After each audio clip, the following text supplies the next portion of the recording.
Okay, dear students and viewers, today is once again Saturday और अभी पिछले lecture में मैं एक खास टॉपिक लेकर आया था। आपको याद होगा, गांधी जी और भगत सिंह।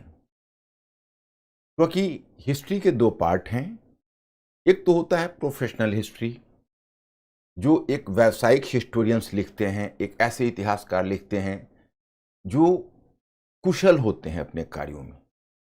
जैसे एक आर्किटेक्ट कि किसी मकान की अच्छे डिजाइन को तैयार कर सकता है, कोई डॉक्टर, कोई फिजिशियन किसी का चेकअप अप टू मार्क कर सकता है, उसी प्रकार से एक प्रोफेशनल हिस्टोरियन ही किसी भी टॉपिक पर ज़्यादा निष्पक्ष विचार दे सकता है, क्योंकि उसका काम बहुत कठिन होता है। वो बहुत सारे सोर्सेस का अन्वेषण करता है और साइंटिफिक सोर्सेस को आधार बनाकर वह बोलता है, और जो बोलता है उसका पुख्ता आधार होता है, उसका एक साइंटिफिक बेसिस होता है। That is not a hypothesis. लेकिन जो पॉपुलर हिस्ट्री होती है, वो पॉपुलर हिस्ट्री में फिर एक दूसरी तरह का डेंजर होता है। वो चौपाल पर राजनीतिक जलसों में बोले जाते हैं और जिसका कोई सबस्टेंशियल बेसिस नहीं होता है, जिसका कोई साइंटिफिक एविडेंस नहीं होता है। और लेकिन आजकल तो आप जानते हैं कि व्हाट्सएप के माध्यम से इस तरह के इतिहास तेजी से फैलते हैं और ऑडियंस के बीच एक बहुत बड़ी गलतफहमी पैदा होती है। तो इसलिए मैं स्टूडेंट्स में आपको बता दूं कि मैंने सोचा कि हिस्ट्री के कुछ ऐसे पहलू जो विवादास्पद हैं और जो पॉपुलर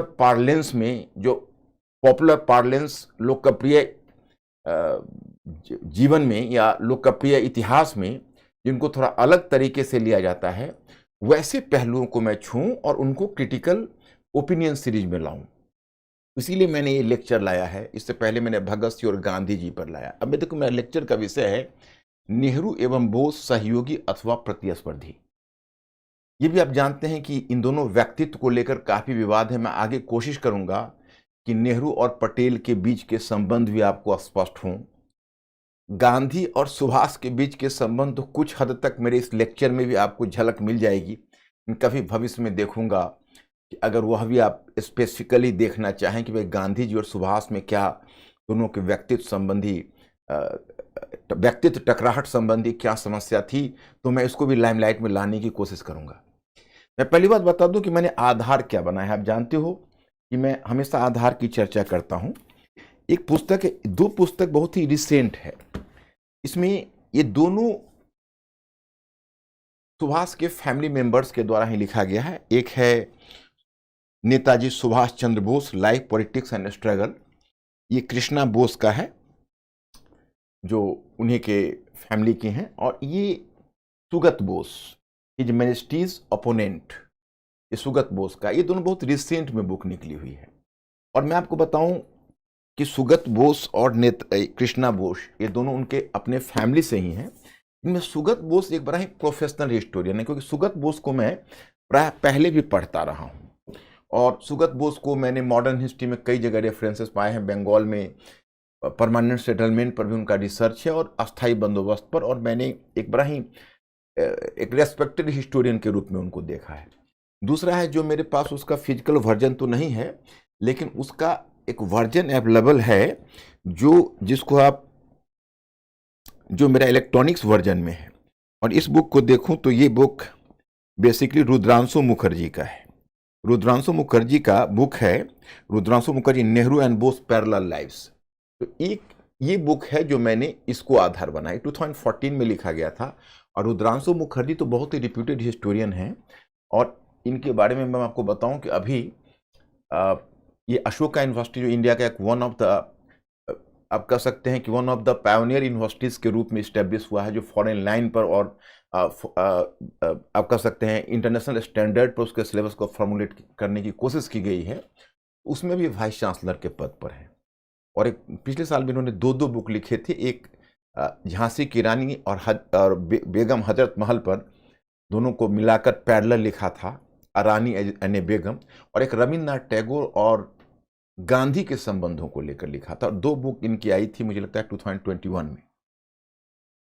तो मैं स्टूडेंट्स, अब मैं आपको बताऊं कि ये जो बातें कही जा रही है आपको, ये कोई बातें ऐसी नहीं कि सुनी सुनाई बातें हैं या किसी राजनीतिक जलसों से निकली हुई बातें हैं। ये बातें, इनका एक पुख्ता साइंटिफिक एविडेंस है और आधार 3 को बनाया है रुद्रांशु मुखर्जी ने। मैंने रुद्रांशु मुखर्जी से कुछ ज़्यादा लिया है क्योंकि उनका काम इस पर कुछ ज़्यादा मुझे पुख्ता लगा। उसे सुगत बोस की रचना भी बहुत अच्छी है और कृष्णा बोस ने भी काफ़ी 6 डेकेड्स के शोध के बाद काम किया है। तो 3 आधार बनाया गया। एक तो गांधी की राइटिंग का आधार बनाया गया, सुभाष की राइटिंग को, इंडियन स्ट्रगल उनका ऑटोबायोग्राफी भी आप जानते हैं, और नेहरू की ऑटोबायोग्राफी को आधार बनाया गया। तो ये तीनों की अलग अलग रचनाओं को आधार बनाया गया और तीनों के पर्सपेक्टिव से चीज़ों को देखने की कोशिश की गई। तो चलिए पहले आरंभ होते हैं नेहरू और बोस के विषय में, क्योंकि आपने 2-3 तरह की बातें सुनी होगी। एक तरह की बात यह सुनी होगी कि नेहरू बोस एक दूसरे को नापसंद करते थे और कहीं ना कहीं लोग तो इतना तक बोलते हैं कि भाई बोस के रास्ते से हट जाने से नेहरू को काफ़ी फायदा हो गया और वो भारत के प्रधानमंत्री बन सके, नहीं तो उनका पद उनकी खटाई में पड़ जाती। फिर यह भी बात होती है कि भाई सेकेंड वर्ल्ड वॉर में आज़ाद हिंद फौज के बाद नेहरू का सुभाष के प्रति नज़रिया बहुत अच्छा नहीं रहा। कुछ इस तरह की बातें आपको पॉलिटिकल पार्लेंस में मिलेगी, या फिर आपको यह भी मिलेगा कि भाई सुभाष के साथ जस्टिस नहीं हुआ और नेहरू ने कुछ ज़्यादा ही बड़ा पॉपुलैरिटी का केक, या जो भारत की आज़ादी में जो सबसे बड़ा केक है वो नेहरू के हिस्से चला गया। मैं आपको बताऊं कि एक टर्न ऑफ इवेंट्स है और उसके लिए हम किसको रिस्पॉन्सिबल माने, मैं फिर आप ही के कोर्ट में बात को रखता हूं। चलिए कहाँ से शुरू करते हैं। शुरू करते हैं हम कि दोनों का फॉरेन एजुकेशन हुआ था, दोनों ब्रिटेन लंदन से दोनों पढ़े हुए थे, कैम्ब्रिज का एसोसिएशन रहा था, दोनों लॉयर के बेटे थे। ये भी पैरेलल है क्योंकि इधर ये मोतीलाल नेहरू के पुत्र, उधर वे जानकीनाथ बोस के पुत्र। नेहरू इलाहाबाद से जुड़े हुए थे, बोस उड़ीसा में कटक से जुड़े हुए थे। उनके फादर भी चले हुए लॉयर थे, लेकिन उतने चले हुए नहीं जितना मोतीलाल नेहरू थे। और जहाँ तक आप एफ्लुएंस की बात कहेंगे, सुविधाओं की बात कहेंगे, तो नेहरू का बचपना निश्चय ही ज़्यादा ऐश्वर्यपूर्ण भी था, क्योंकि उनके पास स्विमिंग पूल, टेनिस कोर्ट, बाकी सारी सुविधाएं थी। वह एक कह सकते हैं कि इंडिया में रहते हुए भी वो बहुत ही एलिट में भी एलिट फैमिली से जुड़े हुए थे। बोस कई भाई बहन थे, उनको उतनी सुविधाएं तो नहीं थी, लेकिन उनके परिवार भी खाते पीते और प्रॉस्पेरस फैमिली था, पैसों की उनके यहाँ भी कोई कमी नहीं थी। दोनों की अच्छी शिक्षा दीक्षा हुई थी। सुभाष चंद्र बोस ने तो सिविल सर्विसेज भी क्वालिफाई किया था। इन सिविल सर्विसेज क्वालिफाई करने के बाद फिर उनके मन में अंतर्द्वंद हुआ, जबकि 6 मंथ्स के प्रिपरेशन पर किया था, बहुत ही मेधावी थे। लेकिन जब सिविल सर्विसेज क्वालिफाई किया तो अपने भाई शरद को उन्होंने पत्र लिखा कि क्या ब्रिटिश की गुलामी करना उचित है। और फिर उनके जो बड़े भाई शरद थे, वो उनके एक फ्रेंड भी थे, क्योंकि महत्वपूर्ण राजनीतिक मुद्दों पर उनको सुझाव देते थे। उन्होंने कहा कि जो तुम्हारी अंतरात्मा कहे वही तुम निर्णय लो, और अंत में उन्होंने सिविल सेवा को त्यागने का निर्णय लिया। नेहरू सुभाष से 8 वर्ष उम्र में बड़े थे और उन्होंने 1912 में बांकीपुर सेशन जो कांग्रेस का हुआ था उसमें नेहरू अपीयर हुए थे पहली बार। और वो बांकीपुर सेशन में उदारवादियों की बढ़त थी, उदारवादी नेतृत्व का बोलबाला था।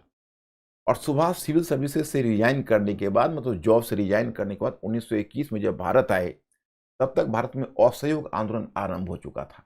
नेहरू का राजनीतिक कैरियर सुभाष से पहले आरंभ हुआ, लेकिन दोनों सोलमेट्स नहीं थे, दोनों का दिल या जिगर की दोस्ती नहीं थी, लेकिन विचारों की दोस्ती थी। विचारधारा बरबस, ये 8 इयर्स ओल्ड थे, वो कह सकते हैं 8 इयर्स जूनियर थे। लेकिन नेहरू समय अपनी इंडिपेंडेंट राजनीति शुरू की थी, सुभाष ने भी स्वतंत्र रूप में राजनीति शुरू की। लेकिन कहीं ना कहीं बंगाल के बड़ा ही कद्दावर नेता थे, आपने नाम सुना होगा चित्तरंजन दास, उसको कहीं ना कहीं अपने राजनीतिक गुरु की तरह देखते थे सुभाष चंद्र बोस। अब देखिए, दोनों की निकटता स्थापित हुई कि जब गांधी ने अचानक से असहयोग आंदोलन को वापस लिया तो युवाओं में को बहुत गहरा सदमा लगा गांधी के इस निर्णय से। इसमें जो सबसे अधिक 2 युवा इस निर्णय से प्रभावित हुए थे सुभाष चंद्र बोस और जवाहरलाल नेहरू। जवाहरलाल नेहरू ने अपने ऑटोबायोग्राफी में मेंशन किया, उसमें उन्होंने वर्णन किया है किस तरह युवाओं में एक उत्साह था, लोगों को स्वराज का गंध मिलने लगा था, लोग एक नई चीजों के, एक नए युग में प्रवेश करने की बात सोच रहे थे, और कितनी गहन निराशा हुई। और सुभाष ने उसको राष्ट्रीय विपत्ति, नेशनल क्लैमिटी तक कह डाला। तो मतलब क्या है कि दोनों उनके इस निर्णय को नापसंद किया और फिर 1920 के दशक में दोनों की कॉमरेडरी बनने लगी, दोनों की दोस्ती बनने लगी और दोनों समाजवाद की विचारधारा की तरफ खींचते चले गए। दोनों में एक तरह का राजनीतिक जुझारूपन आ गया। दोनों की सोच वामपंथ की तरफ मुड़ने लगी। वामपंथ मतलब है कि साम्यवादी समाजवादी विचारों की तरफ।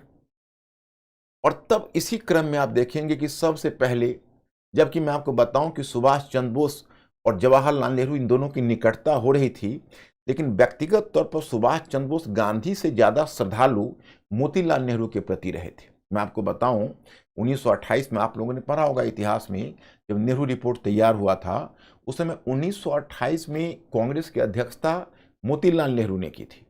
तो जब 1928 में उन्होंने इस कांग्रेस की अध्यक्षता की थी, उस समय कलकत्ता में उसका सेशन हुआ था। उस सेशन में जो एक तरह से आप कह सकते हैं कि गार्ड्स कॉर्प्स था, जो गार्ड था बेसिकली, उसमें एक डिपार्टमेंट होता था जिसमें पूरी सिक्योरिटी का अधिभार होता था किसी एक पर, उसके मुखिया सुभाष ही को बनाया गया था और सुभाष ही उनके मुखिया थे। और पूरा जो ये राजनीतिक जलसा था उसका आयोजन सुभाष के अंतर्गत हो रहा था और सुभाष ने उसको ऐसा फैनफेयर के साथ सेलिब्रेट किया कि सभी दंग रह गए। मतलब उनको, मतलब सफ़ेद घोड़ों से जो उसमें आप कह सकते हैं कि 20 या 28 घोड़े जुड़े हुए थे और जिस रथ पर बैठा के उनको लाया जा रहा था, वो वायसराय से उनका कम स्वागत नहीं था। और मोतीलाल नेहरू के प्रति उनके मन में सम्मान होता था, उससे निकटता सुभाष महसूस करते थे। विशेषकर इसलिए भी कि मोतीलाल नेहरू चित्तरंजन दास के बहुत करीब रहे थे और आपको पता होगा कि चित्तरंजन दास, मोतीलाल नेहरू और विट्ठल भाई पटेल, इन तीनों की दोस्ती और तीनों ने मिलकर स्वराज्य पार्टी का भी गठन किया था। इस तरह इनके बहुत अच्छे ताल्लुकात और संबंध थे। फिर अब जब 1928 में, लेकिन जब नेहरू रिपोर्ट तैयार हो रहा था, कुछ भी हो मोतीलाल नेहरू ओल्ड गार्ड्स थे, उनका टेम्परामेंट तो उतना रेडिकल नहीं था जितना युवा नेताओं का था। तो उस नेहरू रिपोर्ट में आप देखेंगे कि एक टर्म लिया गया कि भाई भारत का ऑब्जेक्टिव क्या हो, क्या भारत का ऑब्जेक्टिव स्वराज्य हो, पूर्ण स्वतंत्रता हो। तो तय हुआ कि डोमिनियन स्टेटस हो। डोमिनियन स्टेटस का मतलब हुआ कि भाई विदेश प्रतिरक्षा ब्रिटिश के पास ही रहे और जिस तरह साउथ अफ्रीका है, ऑस्ट्रेलिया है या बाकी डोमिनियन है, उसी तरह इंडिया को भी डोमिनियन स्टेटस का दर्जा ब्रिटिश दे। युवा नेताओं ने इसका विरोध किया। सुभाष और नेहरू दोनों ने मिलकर जमकर विरोध किया। इन्होंने कहा कि नहीं, भारत को तो पूर्ण स्वराज्य चाहिए। और वही समय है इन्होंने इंडिपेंडेंस फॉर इंडिया लीग बनाया और इंडिपेंडेंस फॉर इंडिया लीग बनाकर इन दोनों नेताओं ने पूरे देश में युवाओं में स्वतंत्रता के लक्ष्य को जन जन तक पहुंचाने का प्रयास किया और नेहरू रिपोर्ट पर दबाव डाला कि अगर आप यह रिपोर्ट तभी प्रकाशित हो जब यह पूर्ण स्वराज्य के लक्ष्य को लेकर चलता है, क्योंकि पूर्ण स्वराज्य से कम से भारतीयों की आकांक्षा पूरी नहीं होगी। अंत में इनके दबाव में नेहरू रिपोर्ट को एक प्रपोजल लाना पड़ा कि अगर ब्रिटिश आगामी 1 वर्ष तक स्वराज्य के लक्ष्य को नहीं स्वीकार करते, मतलब अगर 1 वर्ष तक, आगामी 1 वर्ष तक वह डोमिनियन स्टेटस के लक्ष्य को स्वीकार नहीं करते, तो वैसी स्थिति में कांग्रेस अपना लक्ष्य पूर्ण स्वराज निर्धारित करेगा। 1 वर्ष का टाइम उसमें फिक्स किया गया।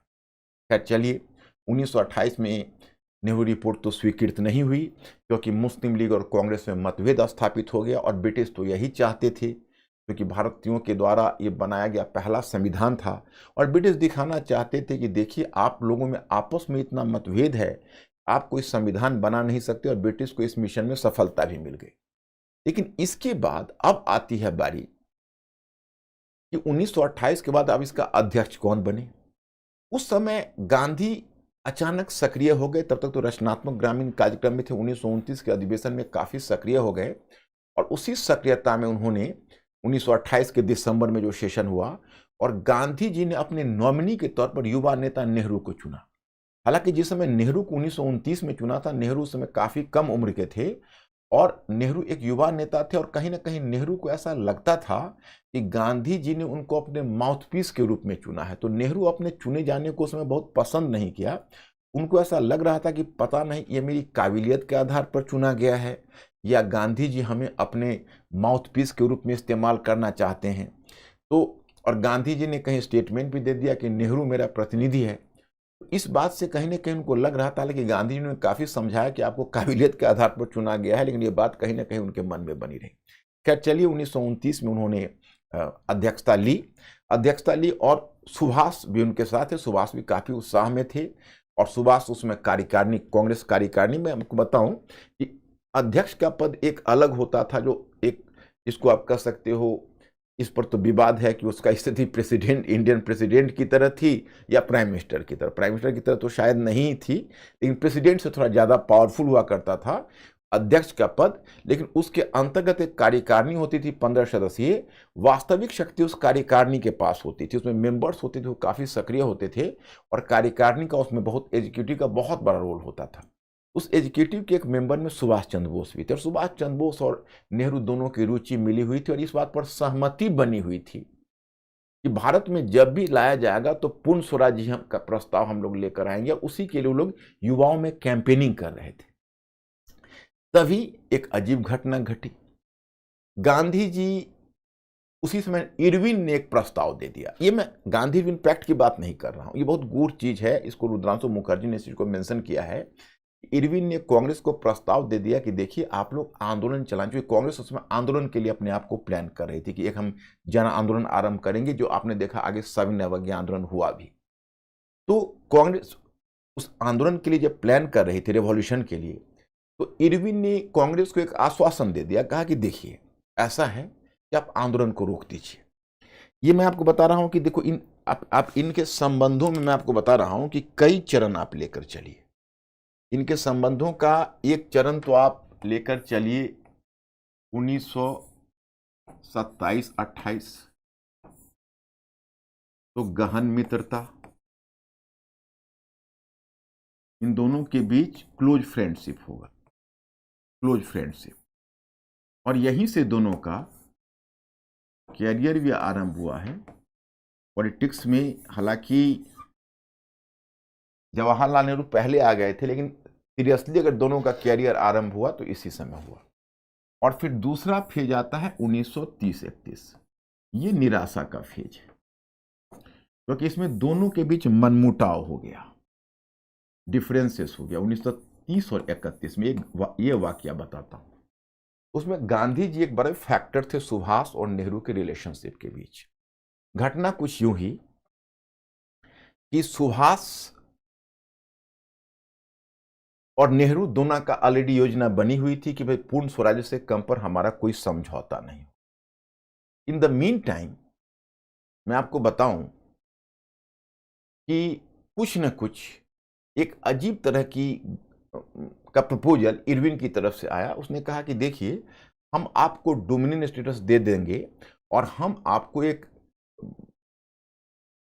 प्रतिनिधित्व का भी विस्तार करेंगे, प्रांतीय सरकारों की स्थापना करेंगे, प्रांतीय स्वायत्ता पर भी हम आपसे बात करेंगे, लेकिन आप रेवोल्यूशन की आइडिया को छोड़ दीजिए, डोमिनियन स्टेटस पर हमारा आपका कॉम्प्रोमाइज हो जाए। इसको कहते हैं दिल्ली पैक्ट। दिल्ली पैक्ट हुआ नहीं, उसका प्रपोजल उन्होंने दिया। जब प्रपोजल दिया तो ये प्रपोजल गांधी जी, और गांधी जी के साथ मैं आपको बताऊं 3 नेता ऐसे थे जिनकी रुचि गांधी जी से काफी मिलती थी। एक थे वल्लभ भाई पटेल, दूसरे थे डॉक्टर राजेंद्र प्रसाद और तीसरा थे चक्रवर्ती राजगोपालाचारी और गांधी जी। ये सब मतलब इस कहा जाता है दक्षिण पंथी खेमा, इनको राइटिस्ट फैक्शन कहा जाता है। तो राइटिस्ट फैक्शन इसको लेकर काफी उत्साहित हो गया। जो इरविन का प्रपोजल था उसको लेकर वो राइटिस्ट फैक्शन काफी उत्साहित हो गया कि अरे ये तो बहुत अच्छी बात है और हम लोग इस डोमिनियन स्टेटस पर काम करें। परंतु इससे नेहरू को निराशा हुई। नेहरू प्रेसिडेंट थे, नेहरू ने कहा, उस समय बापू नहीं बोलते थे, बापू आगे बोलना शुरू किया है। उन्होंने कहा कि लेकिन ये कैसे होगा, ये तो हमारे सिद्धांत के खिलाफ है। तो गांधी जी ने नेहरू को कहा कि अगर पंडित नेहरू आप अगर नहीं ऐसा करते हैं, आपको फिर अध्यक्ष पद से त्यागपत्र देना होगा, क्योंकि कार्यकारिणी का बहुमत निर्णय इसके पक्ष में है।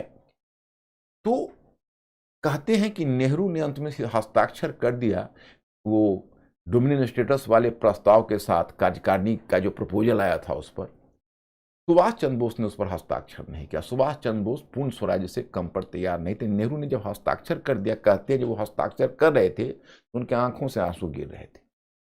सुभाष को जब पता चला कि नेहरू ने हस्ताक्षर कर दिया तो बहुत मतलब उनको निराशा हुई और उनको बहुत दर्द हुआ इस बात से। उन्होंने चित्तरंजन दास का तो डेथ हो चुका था, चित्तरंजन दास की वाइफ, उनकी पत्नी से उन्होंने इस बात का जिक्र करते हुए कहा और अपनी निराशा व्यक्त की कि नेहरू ने हमारे साथ धोखा किया। तो दोनों का मतलब आत्मा से नेहरू भी रो रहे थे, क्योंकि पूरी एग्जीक्यूटिव का और उसका दबाव था। उनको लग रहा था कि अगर हम हस्ताक्षर नहीं करेंगे तो कांग्रेस में आपस में फूट पड़ेगी, जिसका फायदा ब्रिटिश उठा लेंगे, और हस्ताक्षर करते हैं तो अपने सिद्धांत से समझौता करते हैं। और सुभाष थोड़ा ज़्यादा स्ट्रेट फॉरवर्ड थे, वो आगे पीछे ज़्यादा नेहरू की तरह नहीं सोचते थे, वो एक दो टूक निर्णय लेते थे। तो वो इस बात के लिए तैयार थे कि what ever may be the consequences, हमको इस पर कॉम्प्रोमाइज नहीं करना है। तो पहला दोनों के बीच differences my friends and viewers यहीं पर हो गया। खैर चलिए, बातें बदली। सुभाष चंद्र बोस, उसके बाद गांधी जी ने सविनय अवज्ञा आंदोलन आरंभ किया। सविनय अवज्ञा आंदोलन ने उग्र रूप धारण किया। बहुत जब जोर पकड़ा तो गांधी जी ने इरविन के साथ समझौता कर लिया। इरविन के साथ समझौता कर लिया। उसमें सविनय अवज्ञा आंदोलन के मध्य नेहरू जी भी जेल में डाल दिए गए, सुभाष भी जेल चले गए।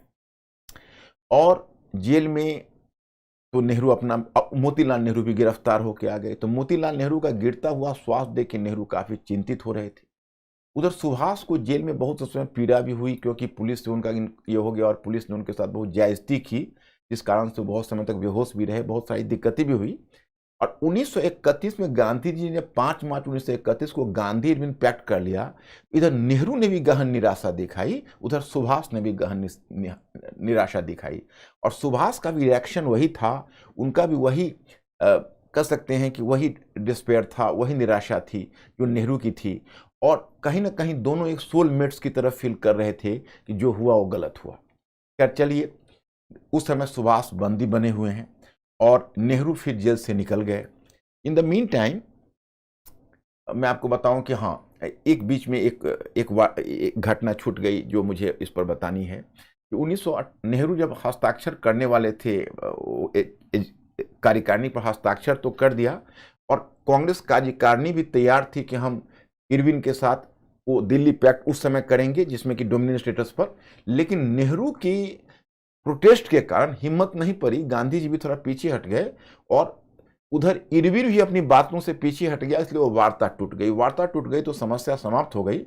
तभी आ गया दिसंबर 1929 और लाहौर अधिवेशन में दिसंबर 1929 में पूर्ण स्वराज्य का प्रस्ताव कांग्रेस ने पारित किया। नेहरू जी का और सुभाष दोनों के मन का साथ पूरा हुआ। सुभाष ने भी उसमें बहुत उत्साह के साथ भागीदारी निभाई। और वही लाहौर अधिवेशन में ने गांधी जी को अधिकृत किया था कि गांधी जी एक अखिल भारतीय आंदोलन आरंभ कर सकते हैं। और फिर गांधी जी ने उस आंदोलन के तौर पर मैं आपको बताऊं कि गांधी जी ने सविनय अवज्ञा आंदोलन आरंभ किया था। So that was the civil disobedience movement of M.K. Gandhi. उसी में सुभाष और नेहरू दोनों जेल गए। अब नेहरू तो खैर जेल से बाहर आ गए। सुभाष 1933 में जेल में थे और जब वो जेल में थे तो जेल में अचानक से कोई उनका एक फेलो कोई प्रिजन था, कोई उनका जो एक साथ में सहकर्मी उनका एक कोई बंदी था, उसको ट्यूबरक्लोसिस हो गया और अचानक से सुभाष को न्यूमोनिया का डाउट हुआ। तो डॉक्टर को यह डाउट हुआ कि कहीं ऐसा ना हो इसको भी ट्यूबरक्लोसिस हो गया। उसमें ट्यूबरक्लोसिस लाइलाज बीमारी होती थी और उसमें बचना बहुत मुश्किल होता था, देश में कोई उसका चिकित्सा नहीं थी। तो उनको अनुमति मिली विदेश में ट्रीटमेंट लेने का और उनको वीजा यूरोप का मिल गया। हालांकि टेक्निकली वो आज़ाद नहीं हुए थे, लेकिन उनको यूरोप का वीजा मिल गया। लेकिन वीजा पर स्पष्ट 3-4 कंट्री मेंशन कर दिया गया, जिसमें ऑस्ट्रिया था, स्विट्जरलैंड था और कुछ इस तरह के कंट्रीज थे। और उसमें स्ट्रिक्टली जर्मनी और ब्रिटेन ना जाने की पाबंदी लगा दी गई और कहा गया कि भाई आप हॉस्पिटल जाइए, ट्रीटमेंट कराइए और आपको बाकी चीज़ों से मतलब नहीं रखना है, आपको एक अच्छे कैरेक्टर वहाँ दिखाने। सुभाष यहाँ से ट्रीटमेंट के लिए गए और ट्रीटमेंट कराया भी, लेकिन थोड़ा सा उनका स्वास्थ्य सुधरा। वहाँ पर वो पॉलिटिकली बहुत ज़्यादा एक्टिव हो गए, घूम घूम कर युवाओं को और विदेश में लोगों को जगाने लगे, भारत की समस्या को बताने लगे। उसी समय इटली में मुसोलिनी से भी मुलाकात हुई। हालांकि जर्मनी वो नहीं जा सके और ब्रिटेन जाने की भी उनको मनाही थी, लेकिन वो बहुत ज़्यादा पॉलिटिकल एक्टिविज्म दिखाया। वही समय है अब ये 1930-31 में दोनों के बीच मतभेद का फेज है। और फिर देखिए नेहरू के साथ 1936 से लेकर 39 के बीच फिर मित्रता का फेज है। ये मित्रता का फेज क्यों है? तो उस समय नेहरू के जीवन का सबसे दुखद अध्याय चल रहा था। 1931 में मोतीलाल नेहरू का डेथ हो चुका था और कमला नेहरू उनकी पत्नी बीमार पड़ गई थी। और कमला नेहरू से चाहे उनका दाम्पत्य जीवन जितना बहुत गहरे रिलेशन नहीं रहे हों, लेकिन जब कमला नेहरू बीमार पड़ा तो उनको एक साइकोलॉजिकल वाइड हो गया, एक मनोवैज्ञानिक शून्य की स्थिति हो गई। उसमें वो जेल में थे तो बहुत समय तक तो उनको सैनिटोरियम में रखा गया कमला नेहरू को। उनको भी ट्यूबरक्लोसिस का ही प्रॉब्लम था।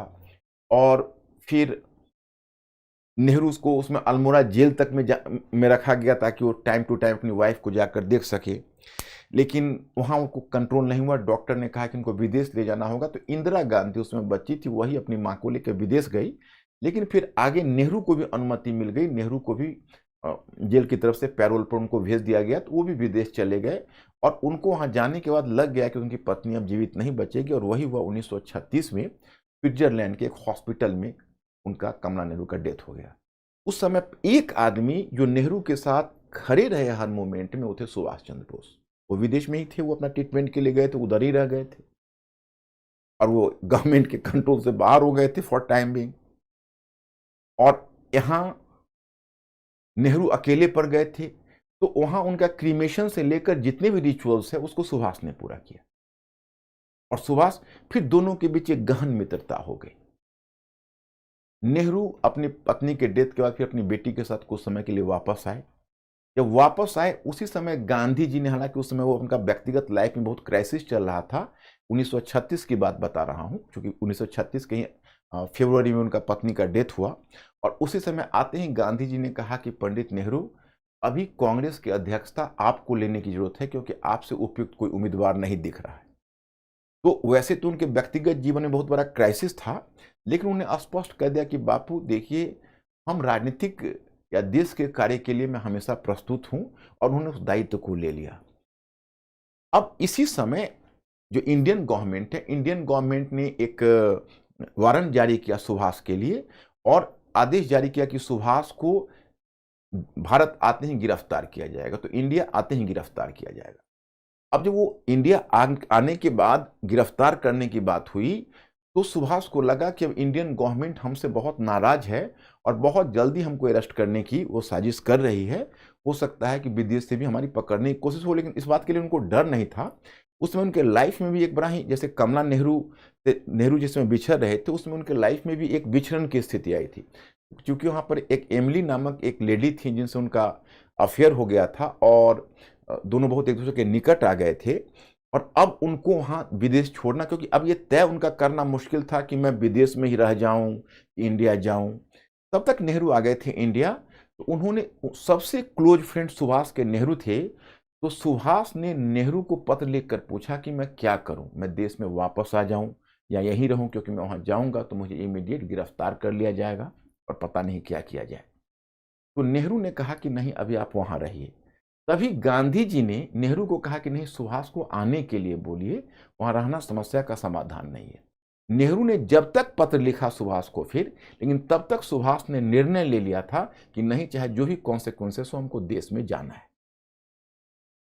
और सुभाष वहां से चले, वहां से चल चुके थे, और जाते हुए एमिली को उन्होंने एक पत्र लिखा, उन्होंने एक लेटर लिखा कि मैं जा रहा हूं, बहुत अच्छे और अंतरंग समय हमने गुजारे, मुझे पता नहीं कि मैं तुमसे फिर मिल सकूंगा या नहीं, मुझे ये भी पता नहीं कि मैं वहाँ जाऊँगा तो मुझे जीवन भर के लिए जेल में डाल दिया जाएगा, मुझे ये भी पता नहीं कि जाते ही मुझे गोली मार दी जाएगी, गवर्नमेंट कौन सी सज़ा मुझे देगी, मुझे पता नहीं, लेकिन हम ये भी आश्वासन नहीं दे सकते हैं कि दोबारा तुमसे मिलेंगे, लेकिन हम इतना जरूर कबूल करते हैं कि हमारे और आपके जो संबंध रहे हैं वो मेरे जीवन के सबसे अंतरंग संबंध रहे।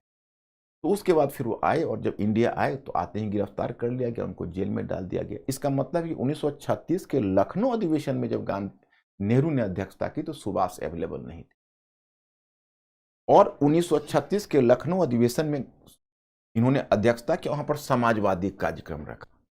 तो मैं बताऊं कि वही कांग्रेस के जो ओल्ड गार्ड्स थे, ओल्ड गार्ड्स में वल्लभ भाई पटेल, चक्रवर्ती राजगोपालाचारी, डॉक्टर राजेंद्र प्रसाद, इन सब को समाजवादी कार्यक्रम कोई ज्यादा रास नहीं आता था, कार्यकारिणी के मेंबर्स थे। तो इन लोगों ने उसमें थोड़ा सा नेहरू के कामों में रुकावट डाला, और रुकावट डाला। और जब नेहरू ने इंसिस्ट किया अपने प्रोग्राम को आगे बढ़ाने का और समाजवादी कार्यक्रम को आगे बढ़ाने का, तो फिर उन्होंने मतलब जैसे कुछ रेडिकल कार्यक्रम था, कुछ आंदोलन से संबंधित कार्यक्रम था, क्योंकि सबसे बड़ी मुद्दा आया कि 1935 का भारत सरकार अधिनियम आ गया।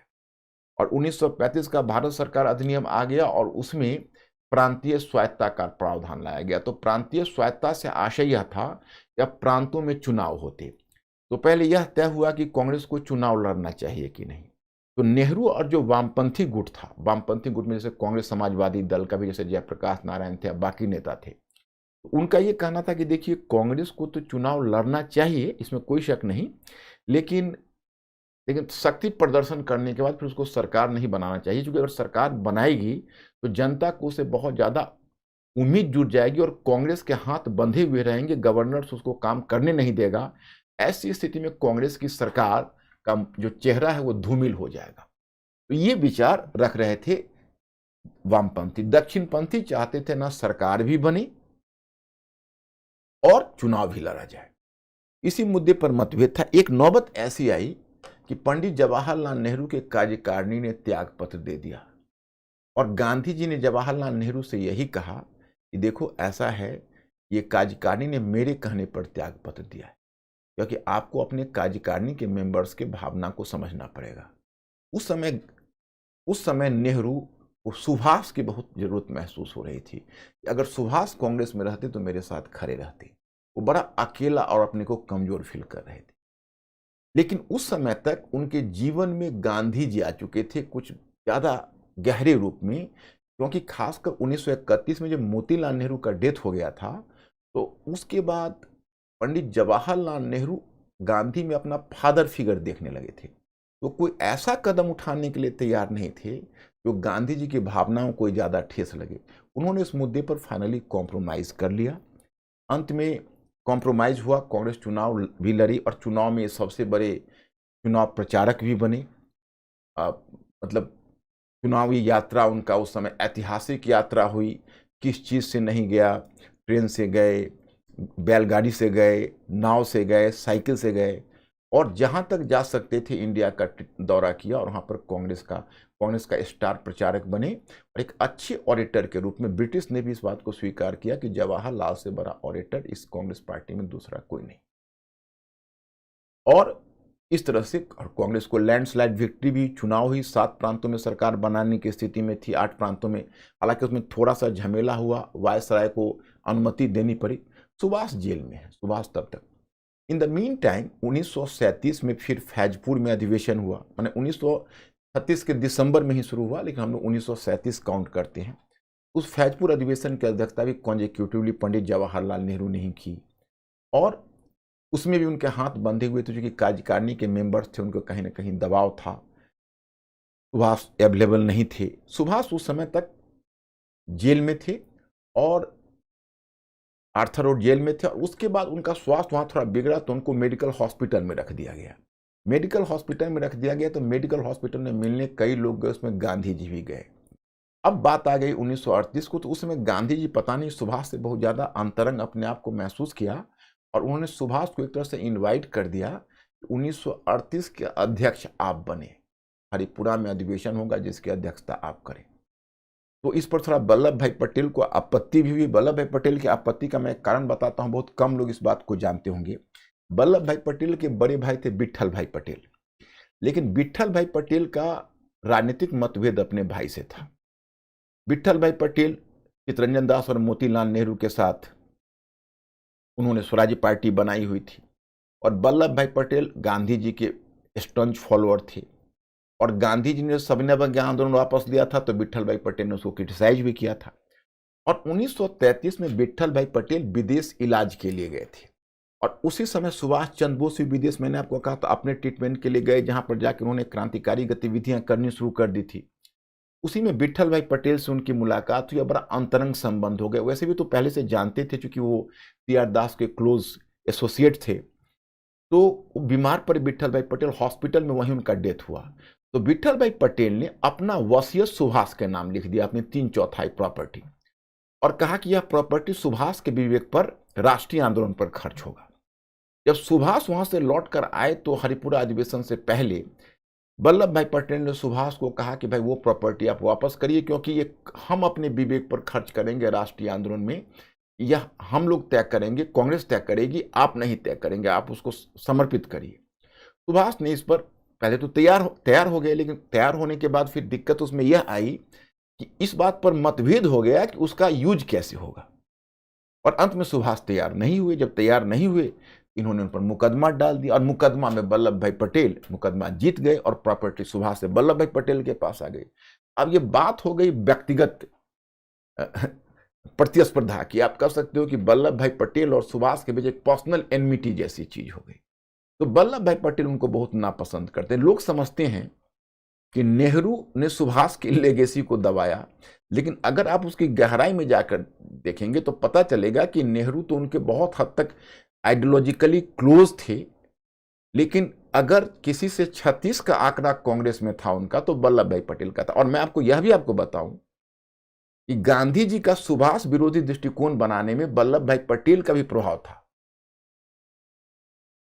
गांधी जी थोड़ा अपने अपने किस्म के इंसान थे। अब देखिए, सुभाष चंद्र बोस और नेहरू दोनों गांधी जी का आदर करते थे, इसमें कोई शक नहीं। फर्क क्या होता था कि सुभाष ब्लाइंड सपोर्ट के लिए तैयार नहीं होते थे। जब भी गांधी कभी रेजिस्ट करते या प्रेशर क्रिएट करते तो नेहरू उनके सामने सकम कर जाते थे, अपने फादर फिगर देखते थे। बाद में उन्होंने उनको बापू कहना शुरू कर दिया, और सुभाष रेबेल हो जाते थे कि नहीं, हम नहीं एग्री करेंगे आपकी बातों से। तो मतभेद इसी पर हो जाता था। इसके लिए उसको उदंड बच्चे की तरह गांधी जी पहले देखते थे। और 1938 के हरिपुरा अधिवेशन में जब सुभाष अधिवेशन कर रहे थे, अधिवेशन में थे, अभी दोनों के बीच, नेहरू और उनके बीच अच्छे दिनों की बात कह रहा हूं, लेकिन नेहरू उस समय पता नहीं यूरोप की यात्रा पर निकल गए, क्योंकि वो भारत की राजनीति से लगभग उब चुके थे, तो वो यूरोप की यात्रा पर वो निकल गए। वही यूरोप में गए तो वही समय है 1938 में जो म्यूनिख में गए, ऑस्ट्रिया में, और उसी म्यूनिख में, ऑस्ट्रिया तो उसमें जर्मनी का पार्ट हो चुका था, और वहीं पर म्यूनिख की वो प्रसिद्ध संधि हुई थी जिसमें चेकोस्लोवाकिया को बेच दिया गया था, जो अपने वो उन्होंने एक तरह से हिटलर के हाथों उसको तुष्टीकरण की नीति या पॉलिसी ऑफ अपीजमेंट की पराकाष्ठा कहते हैं, और कई दिग्गज नेताओं से वहां मिले।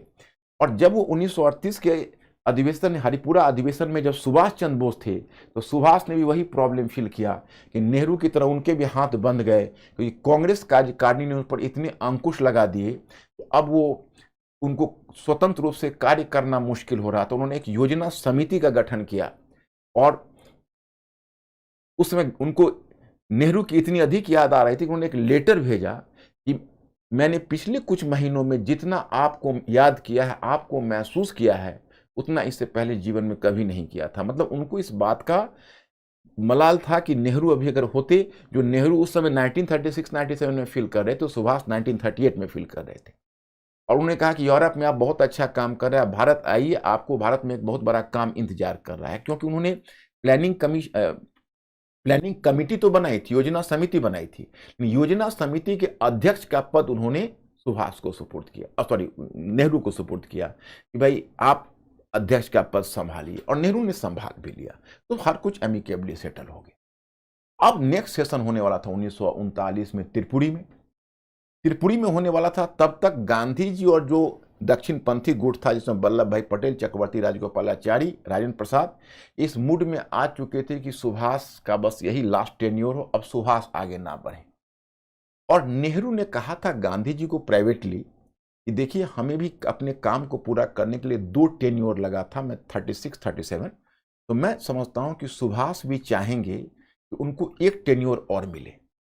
लेकिन गांधी जी ने उनका पत्ता काटना चाहा और सीधा पट्टा, पहले उन्होंने नए अध्यक्ष की तैयारी शुरू कर दी। तब तक पहले उन्होंने नेहरू को टटोला कि नेहरू आप अध्यक्ष बन जाइए। नेहरू ने मना कर दिया कि मैं अध्यक्ष नहीं बनूंगा। तब कांग्रेस कार्यकारिणी के मेंबर थे मौलाना अबुल कलाम आजाद, उसको गांधी जी ने कहा कि मौलाना आप बन जाइए अध्यक्ष। तो मौलाना अबुल कलाम आजाद पीछे हट गए, क्योंकि मौलाना आजाद भी कलकत्ता से आते थे और सुभाष चंद्र बोस भी कलकत्ता से आते थे। तो उनको डर यह था कि कलकत्ता में सुभाष चंद्र बोस की इतनी अधिक लोकप्रियता थी कि उन्हें डर था कि कहीं ऐसा न हो कि कलकत्ता में मेरे लिए वहाँ पर रहना मुश्किल हो जाए या हमें बहुत ज़्यादा विरोध मिले, इसलिए उन्होंने मना कर दिया। फिर पट्टापी सितार मैया से बिना विचार किए हुए, जो पट्टापी सितार मैया ने बाद में खुद भी स्वीकार किया, गांधी जी ने उसकी उम्मीदवारी की घोषणा कर दी।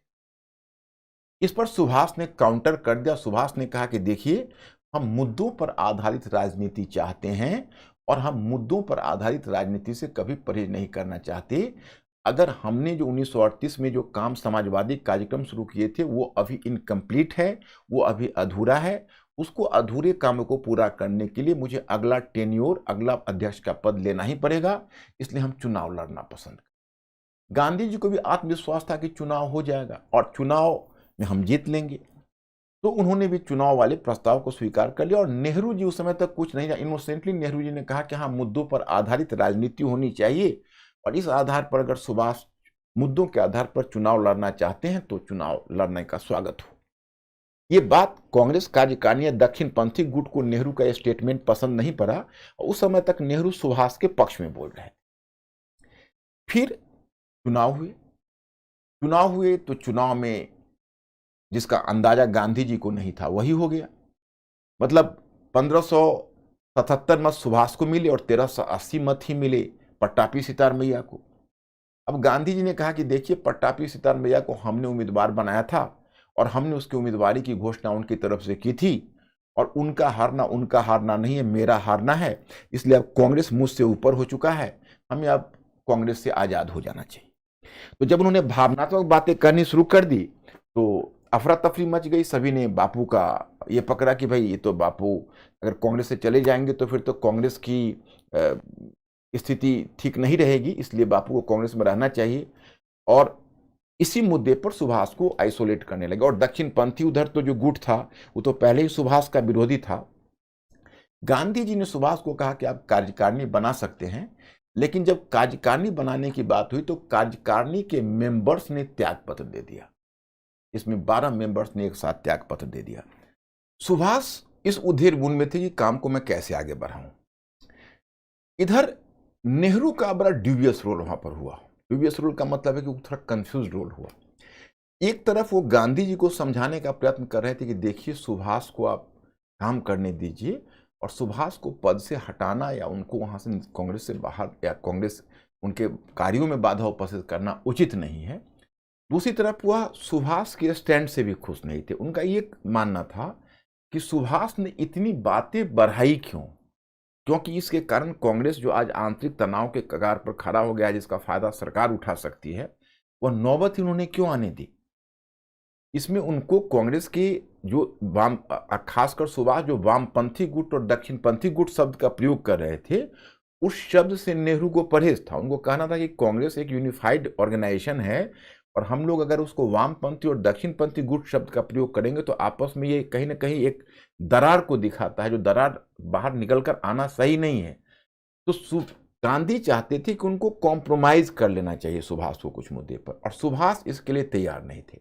अब जब 12 मेंबर्स ने जब रिजाइन किया तो नेहरू ने रिजाइन नहीं किया, लेकिन नेहरू ने स्टेटमेंट दे दिया कि मैं रिजाइन करूं या ना करूं, फर्क क्या पड़ता है, क्योंकि जब इतने सारे मेंबर्स रिजाइन कर चुके हैं तो अब एग्जीक्यूटिव एग्जिस्ट कहाँ करती कि मैं रिजाइन करने का कोई मतलब है। तो यहां पर माना जाता है कि सुभाष को नेहरू के व्यवहार से यहां पर बहुत धक्का लगा। और इसका एक उदाहरण मिलता है कि उन्होंने जैसे इस बात को श्री कृष्णा बोस ने भी उठाया है और रुद्रांशु मुखर्जी ने भी उठाया है कि उन्होंने अपने भतीजे से कहा कि अगर मुझे सबसे ज्यादा इस पूरे प्रकरण में किसी ने दर्द पहुंचाया है तो नेहरू, क्योंकि नेहरू से उनको उम्मीद थी। फिर वो खुद जब बहुत विभ्रम की स्थिति में पड़े तो नेहरू को बुलाया। उन्होंने कहा कि वो बीमार थे तो नेहरू को कहा कि आप आइए, मुझे आपसे कुछ बातें करनी, कुछ राय लेनी है। और फिर उन्होंने राय भी ली कि मैं क्या करूं। नेहरू ने उन्हें भी राय दी, गांधी जी को भी राय देने की कोशिश की, लेकिन बात बन नहीं पाई और अंत में सुभाष को कांग्रेस से रिजाइन करना पड़ा। तो मतलब कि अब मैं आपको बता दूं कि जो सुभाष और नेहरू के बीच जो इतना बड़ा दरार हुआ उसमें सबसे बड़ा फैक्टर गांधी जी थे। और गांधी जी के पीछे जो वल्लभ भाई पटेल का रोल था वो तो मैंने आपको बताया ही। तो इस कारण से कुछ घटनाक्रम ऐसे करवटें लेने लगी कि इसमें ये कहना मुश्किल है कि नेहरू इतना साइकोलॉजिकली डिपेंड कर गए थे, और सुभाष नेहरू के साथ मिलकर ज़्यादा रेडिकल कार्यक्रम को आगे बढ़ाना चाहते थे। यही स्थिति है। इसमें अगर कोई यह नेहरू पर आरोप लगाता है कि उनकी निगाह प्रधानमंत्री के पद पर थी, तो ये बहुत दूर की चीज़ है। प्रधानमंत्री का कम से कम 1930s में तो कोई पीएम के पोस्ट के बारे में नहीं सोच पा रहा था। और भारत को आज़ादी भी मिलेगी तो मैं मुख्य नेता बन जाऊंगा, उस समय तक नेहरू को ये ख्यालात आने शुरू हुए होंगे 1940s में, जब स्वतंत्रता काफ़ी निकट आई। तब कौन कैंडिडेट बन सकता है उस पर, उसमें भी कुछ दिग्गज नेता वल्लभ भाई पटेल थे, चक्रवर्ती राजगोपालाचारी थे, तो बहुत सारे कंटेंडर्स वहाँ भी थे। ऐसा नहीं था कि नेहरू अकेले थे। हाँ, गांधी जी ने नेहरू को अपना उत्तराधिकारी चुना, यह भी आश्चर्य की बात है, क्योंकि अगर सबसे गांधी जी का कोई करीबी दिल से व्यक्ति होगा तो वल्लभ भाई पटेल थे। गांधी जी के प्रति अगर किसी ने ब्लाइंड श्रद्धा रखी होगी तो वल्लभ भाई पटेल थे, वो नेहरू नहीं थे। नेहरू से तो हर मुद्दे पर गांधी जी को पूरे राष्ट्रीय आंदोलन के दरमियान उनका गांधी जी से मतभेद चलता रहा था। तो ये मित्रता का फेज समाप्त हो गया माय स्टूडेंट्स 1939 में। फिर अब 1939 के बाद तुम देखते हो अलगाव आ गया। 1939 के बाद अलगाव, सेपरेशन, इतने फेज में ये संबंध बदले हैं, आप ही देखिए। अब ये अलगाव आ गया, उन्होंने जाके उधर कांग्रेस के अध्यक्ष पद से त्याग पद देकर एक फॉरवर्ड ब्लॉक पार्टी बना ली, बंगाल में सक्रिय हो गए, और क्षेत्रीय स्तर पर बंगाल में उनकी प्रतिष्ठा काफ़ी बढ़ गई। रविन्द्रनाथ टैगोर भी उनके पक्ष में खड़े थे। रविन्द्रनाथ टैगोर ने गांधी जी को पत्र भी लिखा। रविन्द्रनाथ टैगोर ने सुभाष का भी हौसला बढ़ाया। यही चीज़ें चल रही थी। इसी बीच सेकेंड वर्ल्ड वॉर शुरू हो गया। उधर जर्मनी की सेना पोलैंड में घुसी, और 1 सितंबर को और 3 सितंबर को ब्रिटेन और फ्रांस ने, हमने 3 सितंबर 1939 की बात बता रहा हूँ, ब्रिटेन और फ्रांस ने जर्मनी के विरुद्ध युद्ध की घोषणा की। और 5 सितंबर को बिना भारत के किसी भी राजनीतिक दल से विचार विमर्श की ब्रिटेन, उसने भारत को एक बेलिजरेंट नेशन, युद्धरत राष्ट्र घोषित कर दिया। अब जब इतनी सारी घटनाएं जब करवटें बदली, तो इसका मतलब है कि एक बहुत बड़ा एक परिवर्तन होने वाला था। अब गांधी जी और कांग्रेस सक्रिय हो गई। अब समझ नहीं पा रहे थे हमें क्या लाइन ऑफ एक्शन लेना चाहिए, क्योंकि उसमें यूरोप में फांसीवादी ताकत, इधर एशिया में जापान भी, लेकिन यूरोप में जो फांसीवादी ताकत है, वो फांसीवादी ताकत एक बहुत बड़ा खतरा बनकर उभरा था, और वह कहीं ना कहीं डेमोक्रेसी का एक शत्रु के रूप में था।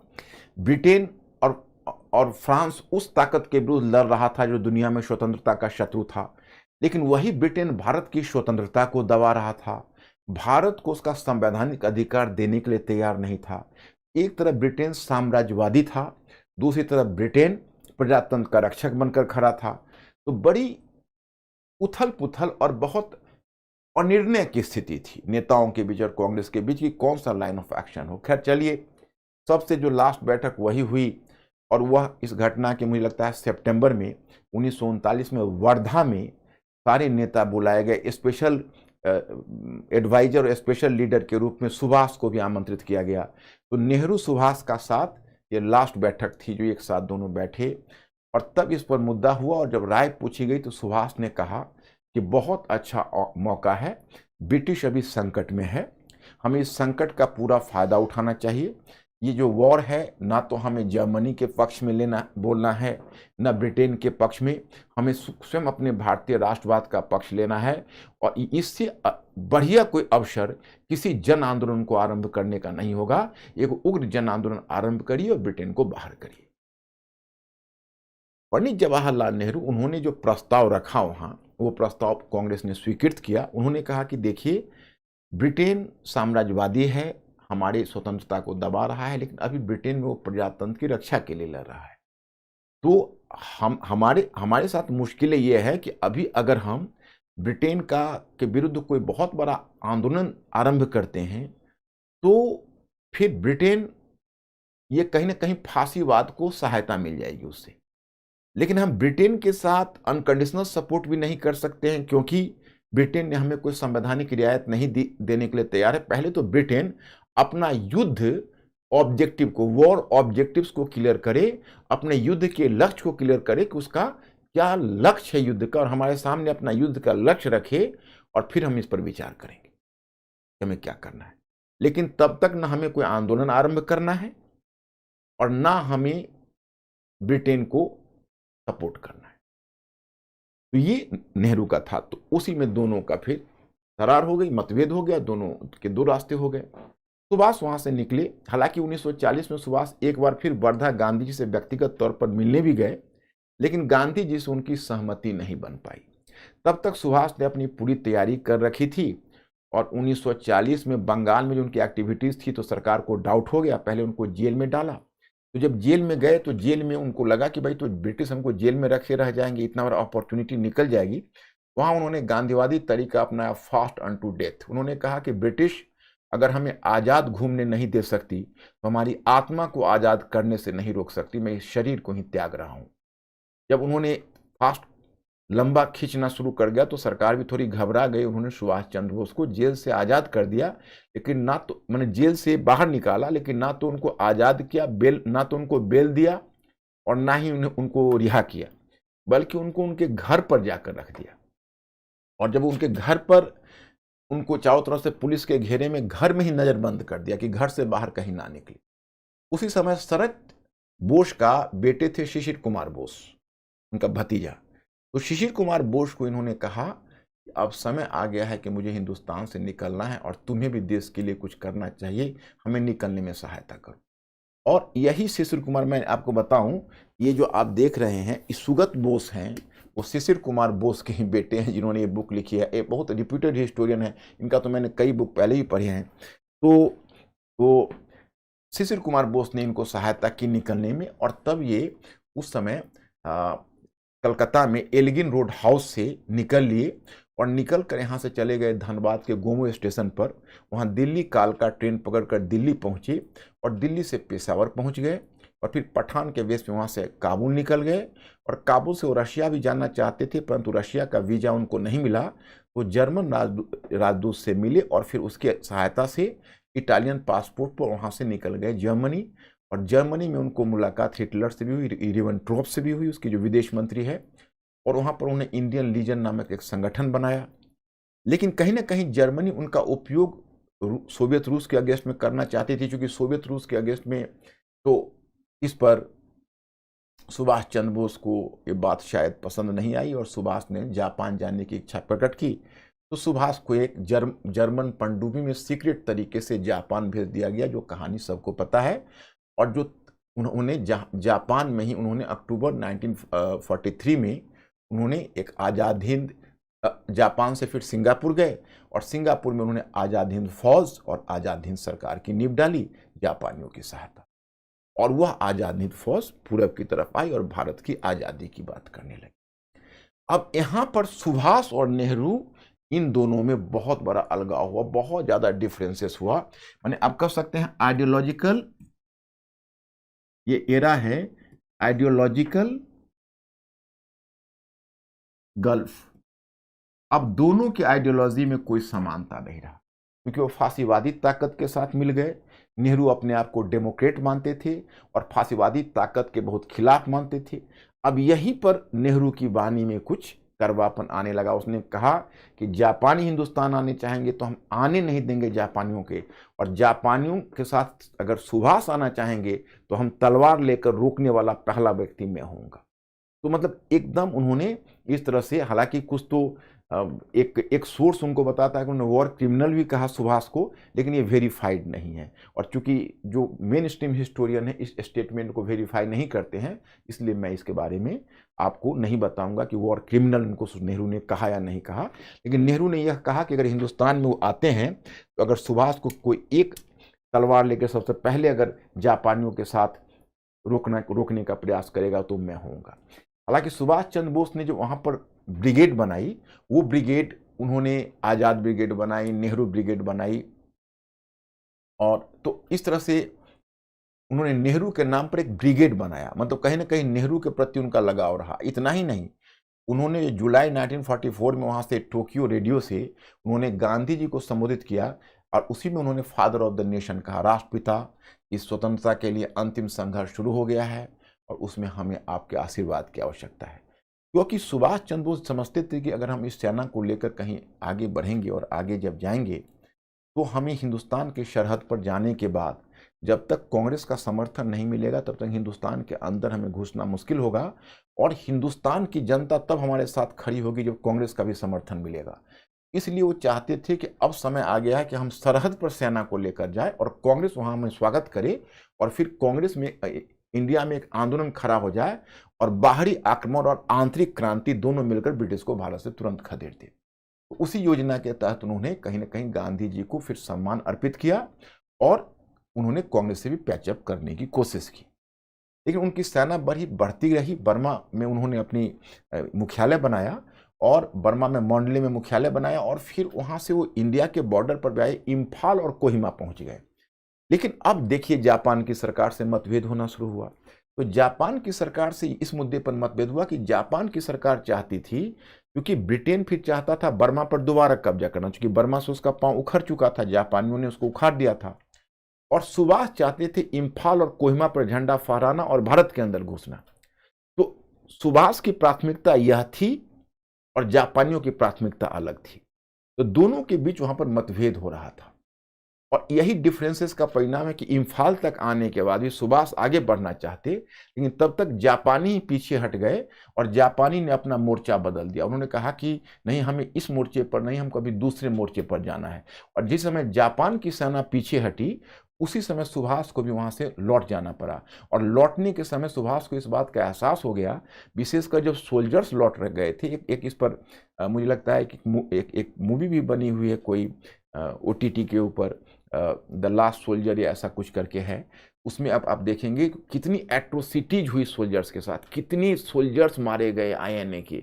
और जब सोल्जर्स तरफ तरफ कर मर रहे थे, उनको ठीक से भोजन नहीं मिल पा रहा था, बरसात के समय कई तरह की बीमारियां फैल गई थी, तो सुभाष भी उनके साथ थे और सुभाष ने भी उनके दर्द को झेला, महसूसा और सुभाष को बहुत दर्द हुआ।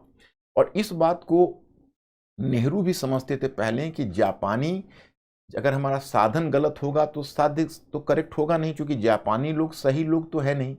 उनकी सहायता से भारत के बॉर्डर के अंदर आने का मतलब है राक्षस को निमंत्रण देना। तो वो इधर कांग्रेस है वो अपोज कर रही थी इस मुद्दे पर, और सुभाष को भी लास्ट में चलकर ऐसा महसूस होने लगा कि ये जापानी, लेकिन सुभाष उनके सामने सकम नहीं किया, अपने प्रिंसिपल से हटे नहीं, उनकी बातें नहीं मानी और जो भारत के हित में था उस पर वो जापानियों के साथ डटे रहे। इन द मीन टाइम तब तक जापान पर परमाणु बम अमेरिका ने गिरा दिया और 15 अगस्त 1945 को जापान ने समर्पण कर दिया। अब जापानियों के समर्पण करने के बाद आप समझ सकते हैं आजाद हिंद फौज की स्थिति तो कटी पतंग की तरह हो, क्योंकि जापानियों ने समर्पण कर दिया, उसका तो आधार ही समाप्त हो गया।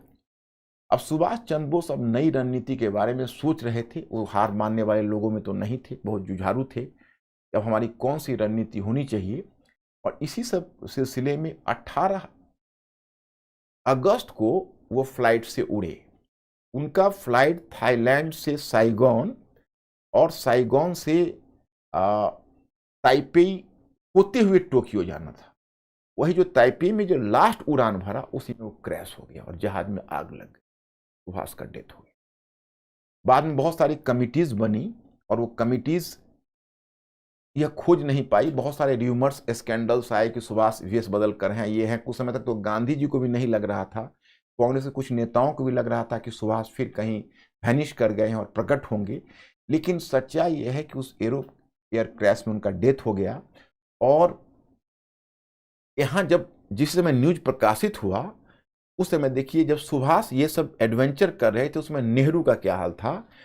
यहाँ पर कांग्रेस ने 8 अगस्त 1942 को भारत छोड़ो आंदोलन की घोषणा की और 9 अगस्त को सारे दिग्गज नेता गिरफ्तार हो गए। और सबसे लॉन्गेस्ट जो जेल का स्टिंट था, सबसे अधिक जो एक लंबी जेल यात्रा थी नेहरू की, तो ये सबसे longest you can say jail punishment उनके लिए था, क्योंकि लगभग 9 अगस्त को जेल में डाले गए और वो निकले 15 जून 1945 को। इतने लंबे समय तक 1000 कुछ दिन वो रहे जेल में, और वहीं पर उन्होंने एक बुक भी लिखी, जिस डिस्कवरी ऑफ इंडिया आप कहते हैं, उन्होंने जेल में ही लिखी थी, और अहमदनगर जेल में थे वो। तो जब जेल से निकले तो बहुत डिजेक्टेड मैन थे, बड़ा निराश एक तरह से, बड़ा उनका ग्लूमी मानसिक स्थिति थी, हर कुछ अनिश्चित लग रहा था, क्या होगा कैसे होगा। उसी समय उनको सूचना मिली सुभाष के डेथ का, तो फफक कर रो पड़े। मेरे छोटे भाई की तरह थे, मेरे मित्र थे, और आज सुभाष का इस दर्द हम महसूस कर रहे हैं। और नेहरू ने खुलकर रोया उस पर। और उसके बाद जब आज़ाद हिंद फौज के जवानों पर मुकदमे लाल किला में चलाए गए, तो 25 वर्षों के बाद उन्होंने वकालत की गाउन पहनी और उसके वकालत के लिए गए। और उनके लास्ट समय में उन्होंने इस बात को एडमिट किया कि सुभाष ने आज़ाद हिंद फौज के रूप में एक बहुत बड़ी मिसाल रखी। हिंदू, मुसलमान, सिख, ईसाई सबको सेना से जोड़कर उन्होंने एक मिसाल खड़ी कर दी भारत में धर्मनिरपेक्षता की। और यह भी कहा कि जापानियों के लाख दबाव के बावजूद भी सुभाष नहीं झुके और अपने सिद्धांत पर खड़े रहे। हम उनके सिद्धांत को सम्मान करते हैं, और आज मैं समझता हूं कि शायद मैं उनकी जगह रहता तो शायद मेरा भी यही निर्णय होता। ये नेहरू का स्टेटमेंट था। उसके बाद जब भारत को आज़ादी मिली तो 15 अगस्त 1947 को लाल किला से झंडा फहराते हुए नेहरू ने 2 लोगों का नाम लिया। एक नाम था महात्मा गांधी, जो बापू थे, बहुत नेचुरल है, फादर ऑफ द नेशन, और दूसरा नाम था सुभाष चंद्र। तो नेहरू और सुभाष के बीच बड़ा जटिल संबंध रहा। एक फैक्टर गांधी रहा, दूसरा फैक्टर विचारधारा रही। सुभाष का फांसीवादी विचारधारा के निकट चला फांसीवादी शक्ति के साथ मिल जाना नेहरू को स्वीकार नहीं हुआ, और नेहरू की जो गांधी के प्रति जो निष्ठा थी वो सुभाष को स्वीकार नहीं हुआ। तो गांधी फैक्टर और विचारधारा के फैक्टर ने दोनों को अलग रखा। लेकिन अगर पूरे राष्ट्रीय आंदोलन के दरमियान अगर कोई 2 नेता विचारधारा में सबसे निकट थे तो वो थे नेहरू और सुभाष। इसलिए फिर मैं एक बार टाइटल पर लौटता हूँ। मेरा टाइटल था सहयोगी अथवा प्रतिस्पर्धी। अब निर्णय आपको लेना है। मैंने दोनों पक्षों को रख दिया ऑथेंटिक पुस्तकों के आधार पर। अब बस आज इतना ही। Thank you very much. I will see you in the next lecture.